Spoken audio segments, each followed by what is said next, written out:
Well, I mean, they wanted nothing to do with Adventists, and now I said, I'd be honored.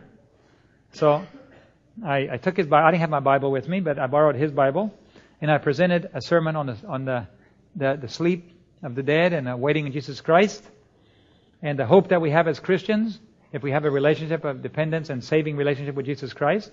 And I presented the hope of the resurrection and how important it is for us to be ready to see our loved ones again. And then they buried the lady, and I was getting ready to leave. And the village captain came over to me and said, Brother Gates, would you be willing to come meet with us sometime, in our village council? I said, sure. I could sense the door was opening. And I said, when would you like? Could you come Thursday? Sure. So on Thursday, I made a trip back. I brought my assistant with me to help translate and to understand the process. And then I met with the village council. And you know what their request was? Would you be so kind as to accept the gift of a piece of property so you can build a church here in Philippi? Never had they accepted the presence of Adventists, and suddenly that one event, the love shown to one lady, enough to not only take her to the hospital, to bring her back to be buried so that the children could say goodbye, was so touching that one thing opened wide all the doors. Now, as we're nearing the end of time, we're not nearing, we're in it. As we're in the last generation, at the end of time, how important do you think is for God to use us to reflect His character of love to the world? Don't you think God is just aching to pour out His love on a dying world? Especially with His children that know the truth. He's seeking to reveal His character of love to a world. And there's nothing more that God cares more than a people who can reflect His character. And we're going to be talking about that special process that Jesus is doing. But He wants to use you to do things that nobody else wants to do. To go places nobody else wants to go. To do the things that nobody else wants to do. Are you willing to do things that are dangerous? We're going to talk about risk. Are you willing to go places where you might die? That's what God is calling you to do. In fact, He wants you to already die. Die to self. And if you die to self, laying down your life is not the problem. He's looking for people to live for Him right now. But the kind of life that He wants are those that are willing to die. If you have nothing to die for, you have nothing to live for. Only those that are willing to die for what they believe really have something worth living for. So, today, you see, this is what's happening. If we understand that we're living in its last generation, things are accelerating, the events around us, we know the signs of the times. We cannot be blind to them. However, I was at a very large gathering of Seventh-day Adventists, and I heard an announcement.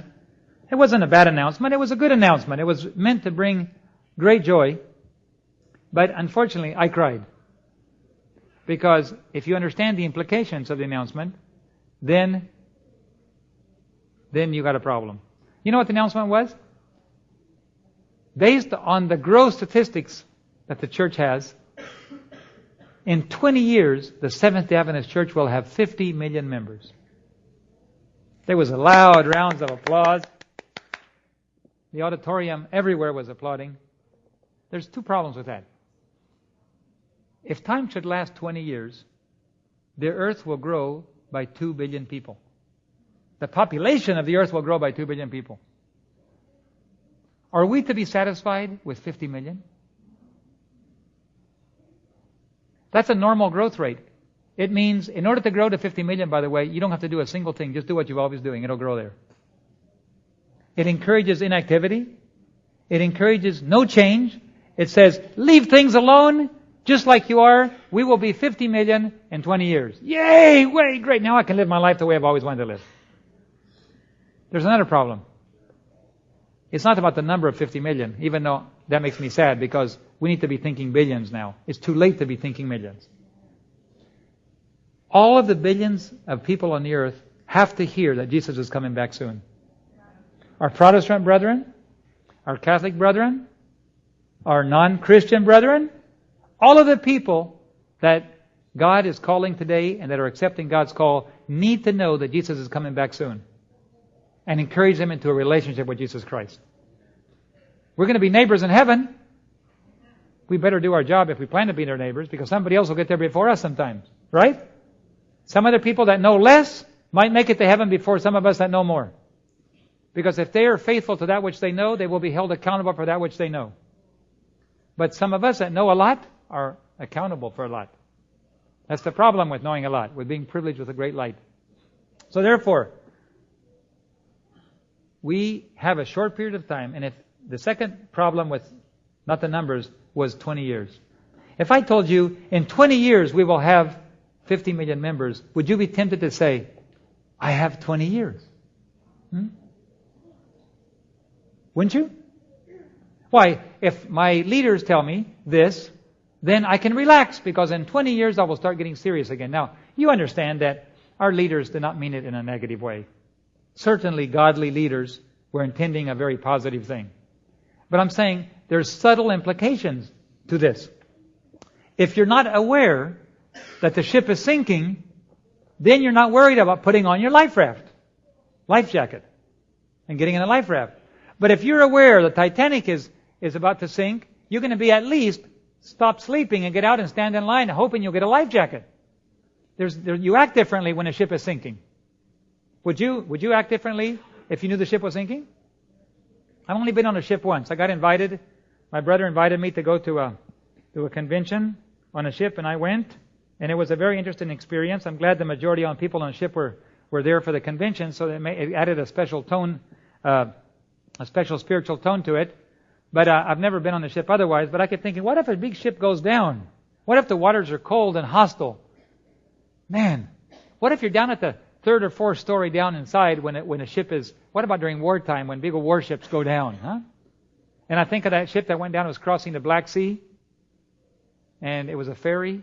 And all of a sudden the big old front part, the ferry, the front part goes down and all the vehicles drive on board. It wasn't attached right. And it kind of opened up. And within less than 2 minutes, this big old ferry that went from normal to underwater. In 2 minutes, 1,100 people died. Well, they didn't die in 2 minutes. It probably took them a few more minutes to drown. But in 2 minutes, they were underwater. You can't even get out of your bunk. You're sleeping at nighttime, and all of a sudden, it's all flooded with water. What do? You don't swim up to 3 or 4 stories of water to get out. And I was thinking of this, and I realized the world is in exactly the same condition. We're in the very last generation, and most of the world is not even thinking, prepare to meet your God. Did you know that most Seventh-day Adventists are not thinking that way either? Isn't that true? Most Seventh-day Adventists, whose mission is to prepare a world to see God, most Seventh-day Adventists are not even thinking that Jesus is coming in their lifetime. In fact, there are some people rather hostile to that idea. I'm surprised how many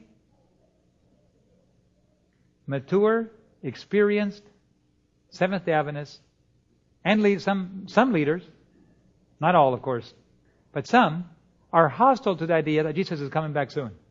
It makes me wonder, they must have some other plans. What are you planning on? At nighttime, when you sleep, do you know that that God doesn't sleep? You know that, right? God never sleeps. The devil doesn't either. Okay? What happens while you're sleeping? Do you know how many people are dying? What if you were given a glimpse into all of the horrible things that are happening in the world while you're sleeping? Would you be able to sleep? If you could see the horror that's happening right now, at this very moment, if you could get exposed to a little piece of it, you would lose your mind. Thank God that we're protected from the knowledge and seeing all of that horror. But you see, God sees it, and He's anxious to come back. And therefore, He's prepared a last generation. And no wonder we live in a worship. My father-in-law has an interesting theory. I don't subscribe to it completely, but it makes me think. His theory is that we already live in the great crisis. I'm saying, but how could we be in the great crisis when we're about to experience it coming up and all the world will be terror and terror? Well, his theory is that this is a spiritual crisis. We live at the worst possible time. The biggest threat to the church is not a great crisis, he says. The biggest threat to the church is nothing happens. Interesting, huh? Makes you think. The majority today aren't even aware that Jesus is about to come in their lifetimes, or they're not preparing. This is a great crisis, if you look at it from that point of view. It's interesting.